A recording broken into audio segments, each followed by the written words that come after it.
Hi guys, in this video I will show you how I built this gaming board I've made to play Middle-earth strategy bottle game. I've built it with very simple tools and easy to get materials. I will show you and write down in the description everything I use and how to use it. So, let's start creating two smaller boards that will fit in with the same exact style of my two existing bigger boards.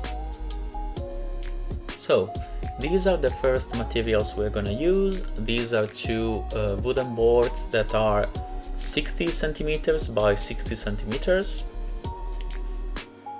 We also are gonna need some brushes, some PVA glue, normal PVA glue, other instruments like this bent knife, an old a cutter, and a measuring tape to take measures. Also, we need some insulation foam that we're gonna use as the foundation of our build. You can easily buy this at the hardware store, and you can buy it in bulk, but don't worry, it's really cheap. Here you can see that I've cut the insulation foam to fit perfectly on top of my two wooden boards. Now we just need the PVA glue, and don't be shy with it. Use it especially near the corners. Then take your insulation foam board and press it onto the wooden board. Be sure that it fits perfectly. Now we will add some pieces of foam to create the structure of mountains and rocks. It's really easy. Just cut with a knife or with the cutter some pieces of foam in really rough shapes and press them onto the board using the PVA glue.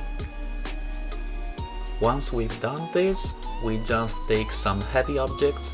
In this case I take some fruit juice and put it on top of the board and leave it be for, I'd say, 12 to 24 hours, depends on where you live, the temperature, the humidity.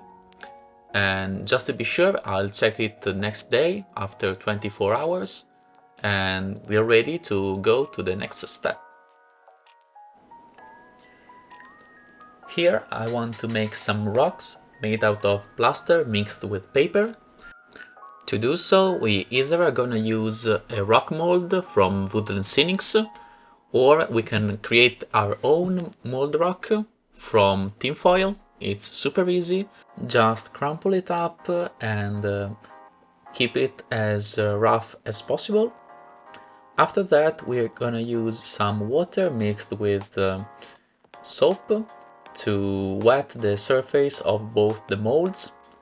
And we're gonna use the plaster mixed with I'd say 20% of paper, maybe less.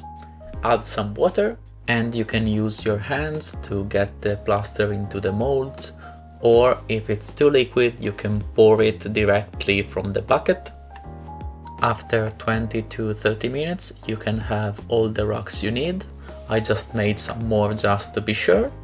Next step for me is to carve the surface of the board to create some pond and irregularities.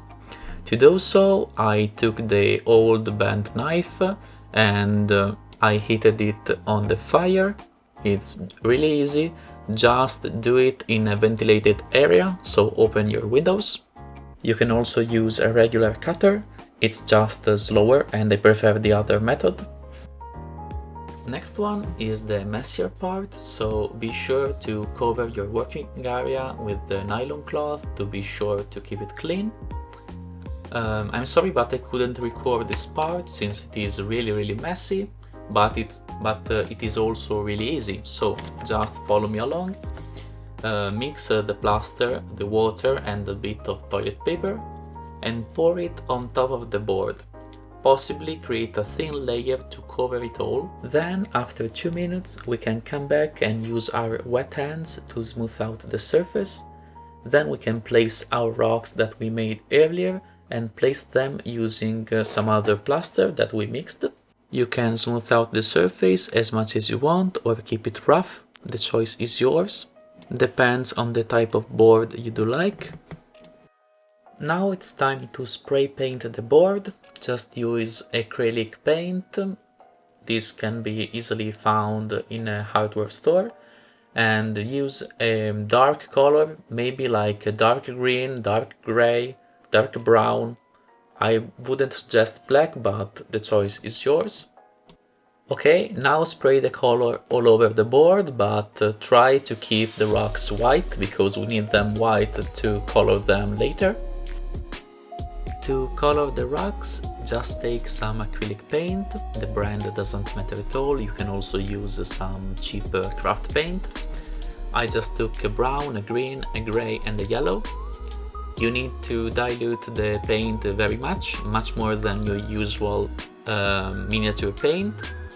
And then with a bigger brush you can take this diluted paint and stipple it onto the rocks.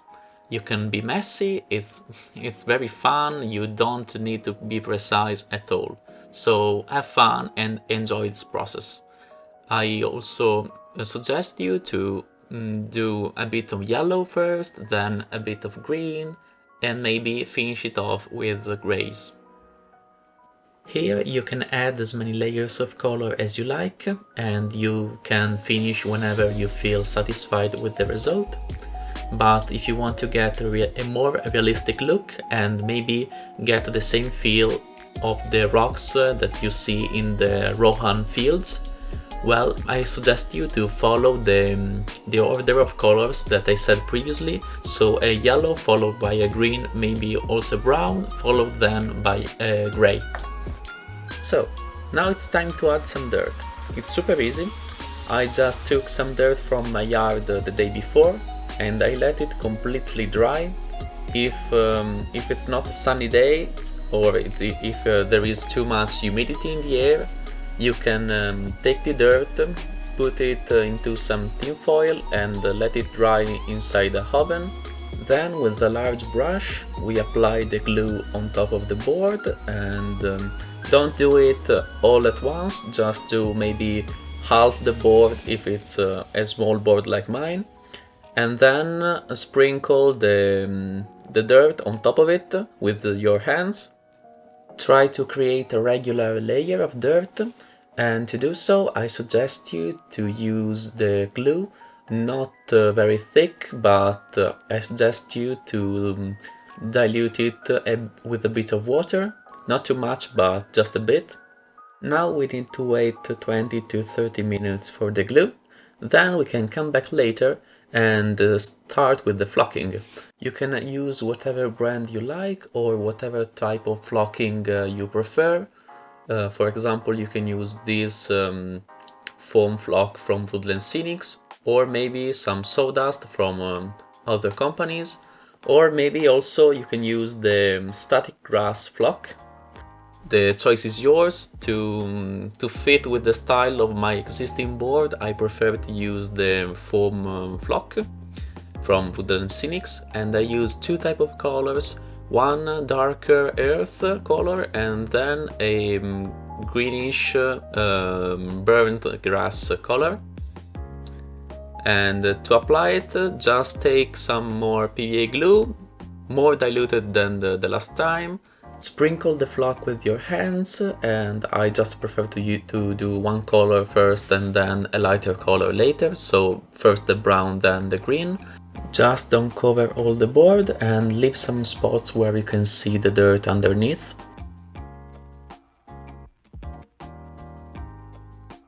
Now to add some other natural elements to the board, we just add some gravel near the bigger rocks using some other PVA glue. And after that we just need to seal everything up using some watered down PVA glue. To do so, just use a sprinkler. It's really easy to get, just add inside the watered down PVA glue and try to create a fine mist. And with this you need to soak up all the board in every place so that it can harden and be really strong and durable. Now we should let it rest for at least 24 hours, and once it's dry we can come back and add some flora to the board. So I like to use these products. I like to use army painter tufts from various colors, and also Woodland Scenics foliage, which is a great product that I use also with my miniature bases. We will add these elements to the board, especially near the rocks, but also in the center and in some other places. Just take a small brush and damp it into watered down PVA glue. Use the glue to set the foliage from Woodland Scenics where you want to. And then I suggest you to take some other watered down PVA glue, much more watered down, so add more water, and with a wet finger just put it on top of the foliage to seal it. Alternatively, you can use the same sprinkler as before, but that will take more time to dry. Then with some glue we can set some tufts near the bushes that we already created. Just remember, don't be shy and use all the varieties of tufts that you have. Now the build is almost finished. You can definitely stop here if you want, but I like to do two more things before calling it done. The first one is to color black the edges of the board to give it a more clean look. You can easily do this by taking some black acrylic paint, mix it up with the 10% PVA glue and use this to color the edges.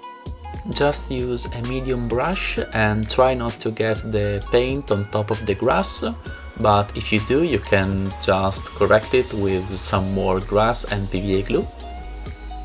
Finally, as the last step of the build, we will add some epoxy resin to create ponds and rivers. It depends on the build, and we will mix it up following the instructions given, and mix it then with some acrylic paint, maybe some washes, depends on the type of look that you want to give.